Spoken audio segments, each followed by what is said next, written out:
इस कार्यक्रम के पुण्यार्चक हैं श्री वर्धमान श्वेतांबर स्थानकवासी जैन श्रावक संघ ट्रस्ट, उपाध्याय प्रवर प्रवीण ऋषि चातुर्मास समिति, महावीर भवन, इंदौर।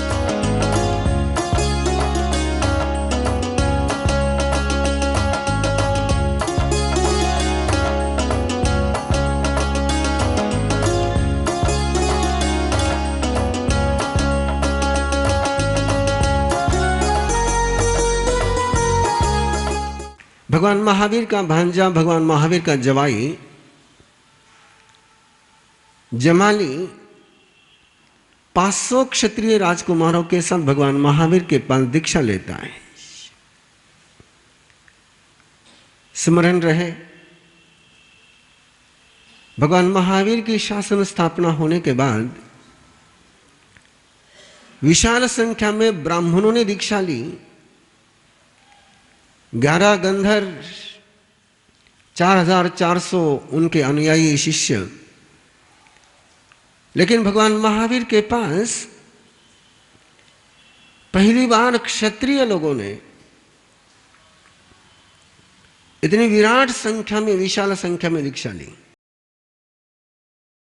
जमाली का अपना नेतृत्व, जमाली का अपना वर्चस्व, जमाली का अपना वर्चस्व कितना होगा कल्पना करिए कि तीर्थंकर परमात्मा के रहते हुए 500 व्यक्ति उसके साथ जुड़ करके दीक्षा लेते हैं और उन 500 ही साधुओं का नेतृत्व जमाली को ही सौंपा जाता है। लंबे समय तक परमात्मा के साथ रहते हुए परमात्मा की फिलॉसफी, परमात्मा का साधना पथ, परमात्मा की शासन व्यवस्था, इन सबको समझते हुए जमाली के मन में एक मनुष्य का ह्यूमन नेचर है, उसको ऐसा लगता है कि मैं स्पेशल हूं।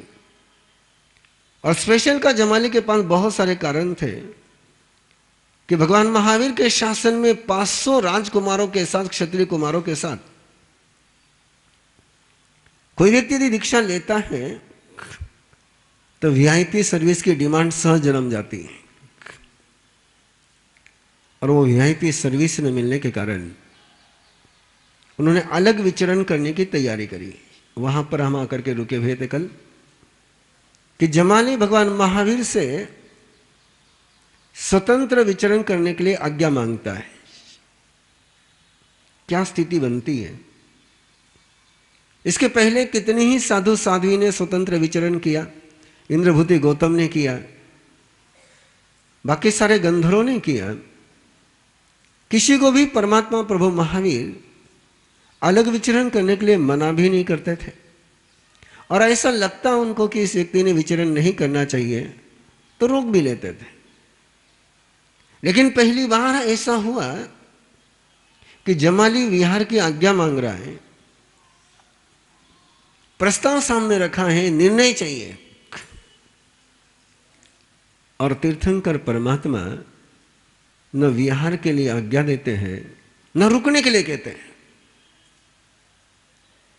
मैंने कल ये बात आपके पास छोड़ी थी चिंतन के लिए।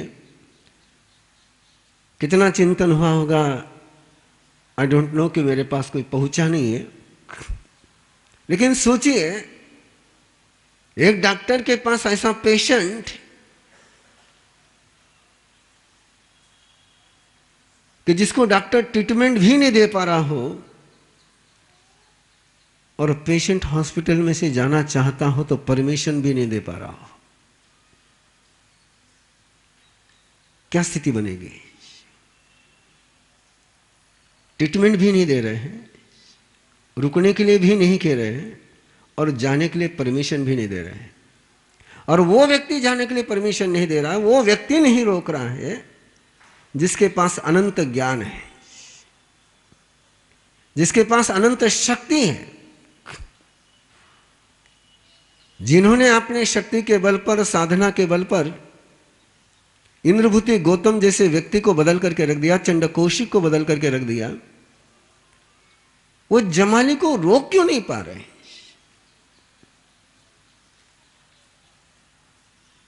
नहीं रोकना तो जाने की आज्ञा तो दे ही सकते हैं।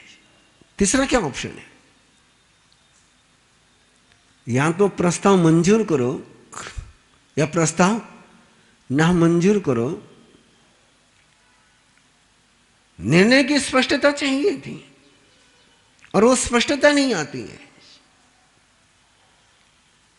शायद पूरे भगवान महावीर के शासन काल का एक अनूठा पन्ना है ये। न केवल भगवान महावीर के शासन का, 23 तीर्थंकरों के शासन काल में ऐसा प्रसंग कभी आया ही नहीं कि तीर्थंकर के सामने कोई उपस्थित हो जाए, कोई सवाल लेकर के आए और जवाब नहीं मिले। ऐसा कभी हुआ नहीं। चाहे अनुत्तरी मानवासी देवता ने वहां बैठे बैठे सवाल पूछा तो भी परमात्मा जवाब दे देते हैं। सामने आकर के किसी ने कितना ही जटिल से जटिल सवाल पूछा तो भी जवाब मिल जाता था। कई बार तो सामने वाले के सवाल को समझ करके परमात्मा अपनी ओर से भी जवाब दे देते थे। और ऐसे समय में ऐसे व्यक्ति के सामने, ऐसे सूरज के सामने जमाली खड़ा है। उसने ये नहीं कहा है कि मुझे विहार करना है, मेरी विहार करने की भावना है, आपकी आज्ञा चाहिए। और परमात्मा मौन है, परमात्मा चुप है। जमाली 2 बार पूछता है, परमात्मा चुप है। जमाली 3री बार पूछता है, परमात्मा चुप है। अभी चुप्पी का अर्थ क्या लगाना है? जाने की परमिशन या जाने की परमिशन नहीं। मैं एक प्रसंग देना चाहता हूं पंजाब का। हरचंद सिंह लोंगोवाल, शायद आप में से बहुत सारे लोगों के स्मृति पटल पर नाम हो भी सकता है। जिस समय पंजाब में राजीव गांधी और लोंगोवाल समझौता हुआ था, जिन्होंने आतंकवाद को विराम लगाने के लिए एक बहुत बड़ा कदम उठाया। हम लोंगोवाल जाकर के आए और इस लोंगोवाल का बच्चा बच्चा इस कहानी को सुनाता है। वो कहानी बड़ी सुंदर है। जमाली के सारी स्थिति को समझने के लिए, भगवान महावीर के उस मौन को समझने के लिए, वो प्रसंग कहीं आपको प्रेरक बनेगा, बोधक बनेगा कि कहीं पर पंजाब में कोई आयोजन था। उस आयोजन के लिए लोंगोवाल को अध्यक्ष के रूप में आमंत्रण दिया हुआ था। लेकिन पंजाब के सिखों की एक परंपरा है, बड़ी प्यारी परंपरा है, बहुत सुंदर परंपरा है। जैसे आप लोग किसी विशेष काम के लिए जाना हो तो चौघड़िया देखते हो, मुहूर्त देखते हैं। कोई सिख मुहूर्त नहीं देखता है, कोई सिख पंचांग को नहीं देखता है। सिख की आस्था है गुरु ग्रंथ साहब पर। वो गुरु ग्रंथ साहब की परमिशन मांगता है। मेरी भी भावना है कि उत्तराध्यान सूत्र की परमिशन लेने की परंपरा हम शुरू करें। और हरचंद सिंह लोंगोवाल गुरुद्वारा में पहुंचे, गुरु ग्रंथ साहब की प्रार्थना करी और प्रार्थना कर करके उस समारोह को जाने के लिए आज्ञा मांगी। ग्रंथी ने गुरु ग्रंथ साहब का प्रकाश किया और वहां जाने की आज्ञा नहीं मिली, रुक गए। 5-10 मिनट के बाद वापस प्रार्थना करी, आज्ञा मांगी, जवाब नहीं मिला, रुक गए। 3री बार फिर आज्ञा मांगी, जवाब नहीं मिला। अब 4थी बार आज्ञा नहीं मांगी जा सकती थी। अब निर्णय लोंगोवाल ने लेना था और लोंगोवाल के उस निर्णय के आधार पर पूरा लोंगोवाल गांव आज भी इस बात को कहता है कि गुरु ग्रंथ साहब की आज्ञा न होते हुए लोंगोवाल ने मत्था टेका और चल पड़े और कुल दूर तक चले गए और गोलियों से भुने गए। लोंगोवाल का बच्चा एक बात कहता है कि गुरु ग्रंथ साहब की आज्ञा नहीं थी, उसके बावजूद वो आगे गए, इसलिए मौत के मुंह में पहुंचे। यही हुआ जमाली के साथ भी। जमाली परमात्मा के मौन को समझ न पाया। शब्दों को समझना जहां भारी जाता हो, वहां मौन को समझना तो,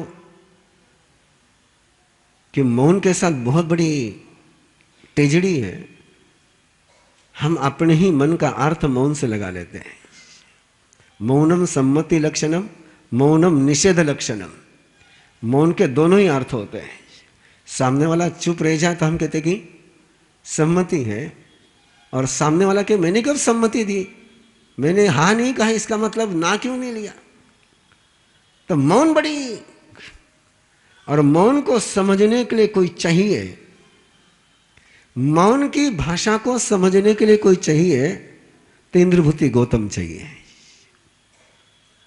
जो मौन की भाषा को समझ सकते हैं। और जमाली ने विहार कर दिया। 500 अपने साथियों के साथ विहार कर दिया। थोड़ा सा शौक का पन्ना है। जब जमाली ने विहार कर दिया तो प्रियदर्शना ने भी विहार कर दिया। कौन भारी बना? पिता भारी बने कि पति भारी बना है? पति भारी बना है। प्रियदर्शना भी विहार कर दिया। बहुत बार मन में बात कचोटती है, बहुत बार मन में बात चुपती मेरे, कि प्रियदर्शना भगवान महावीर की इकलौती बेटी, और जमाली ने विहार किया तो उसने भी अलग विहार कर लिया। उसने तो चंदनबाला की आज्ञा ली कि नहीं ली, इसका भी कोई जिक्र नहीं है, लेकिन विहार उसने भी कर दिया। और विहार करके बहुत महीनों तक, बहुत सालों तक जमाली अपने आप का सिक्का जमाने का प्रयास कर रहा था। क्षत्रिय राजकुमारों में, क्षत्रिय समाज में उसकी गुंज हो रही थी। विहार करते करते एक नगरी में कोष्टक उद्यान में पधारे, और अंदर में कंपटीशन चल रही थी। जमाली ने अपने शरीर को पूरा तपस्या से सुखा दिया था, लुखा सुखा आहार कर करके अतिरेक कर लिया था। तपस्या में संयम होना चाहिए, तपस्या में अतिरेक नहीं होना चाहिए। स्वातिरेक के कारण से जमाली को एक दिन पित्त ज्वर हुआ। ध्यान में रखें, एक एक शब्द को ध्यान में रखिए। कोई एक शब्द भी मिस हो गया तो कहानी का सारा रहस्य निकल जाएगा। पित्त ज्वर हो गया, और पित्त ज्वर होने के बाद उसने अपने शिष्यों को कहा कि मुझे आराम करना है, जल्दी से बिछौना बिछाओ। अब पित्त की प्रकृति ध्यान में रखना, मैंने इसलिए कहा कि शब्द कोई मिस मत करना है। पित्त की प्रकृति जो रहती बड़ी हड़बड़ी की रहती है, उसको 1 मिनट भी 1 घंटे जैसा लगता है। उसने आज्ञा दी कि बिछौना बिछाओ। अब बिछौना बिछाने के बाद कोई आजे साहब के पास रुई का बिछौना तो था नहीं कि ले जाए और बिछा दिया। घास का बिछौना था, और घास का बिछौना तैयार कर रहे थे। उसने तुरंत पूछा, बिछौना तैयार हुआ क्या? तो जवाब आया, हो रहा है। वापस 1 मिनट नहीं बीता कि वापस पूछा, बिछौना हुआ क्या? हड़बड़ी। 1-1 मिनट भी कैसा लग रहा था? 1-1 घंटे जैसा लग रहा था। और जब आप फिर आया कि बिछोना अब तक बिछ रहा है, बिछा नहीं गया है। पित्त जिस समय भटकते हैं, पित्त जिस समय भड़कते हैं, उस समय चित्त पागल हो जाता है। मैं रुका हूं इस वाक्य पर कि आप समझ सको बात को। पित्त भड़कने के बाद जो चित्त पागल होता है, वो बिना दवा की बीमारी का इलाज कर देता है। एक एक वाक्य को ध्यान से लेना है। पित्त भड़कने के बाद जब चित्त पागल होता है, तो चित्त पागल हो जाता है, तन स्वस्थ हो जाता है, तन का बुखार निकल जाता है। और वही हुआ, बिछोना बिछ रहा था, बिछा नहीं गया। और जमाली को लगा कि भगवान महावीर फरमाते हैं, कड़माने कड़े, जो काम शुरू किया वो काम पूरा हो गया है। जो काम शुरू किया वो काम उसी पल पूरा हो गया है। और यहां मैं देख रहा हूं कि काम शुरू हुआ है लेकिन काम पूरा नहीं हुआ है। इसका मतलब भगवान महावीर झूठ बोलते हैं।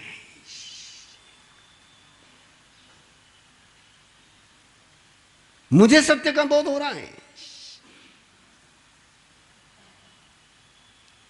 पागलपन की पहली निशानी, पागलपन की पहली निशानी, आदमी को अपने गुरु और भगवान गलत लगते हैं, स्वयं सत्य लगता है।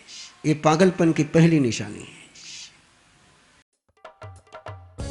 श्री वर्धमान श्वेतांबर स्थानकवासी जैन श्रावक संघ ट्रस्ट, उपाध्याय प्रवर प्रवीण ऋषि चातुर्मा समिति, महावीर भवन इंदौर।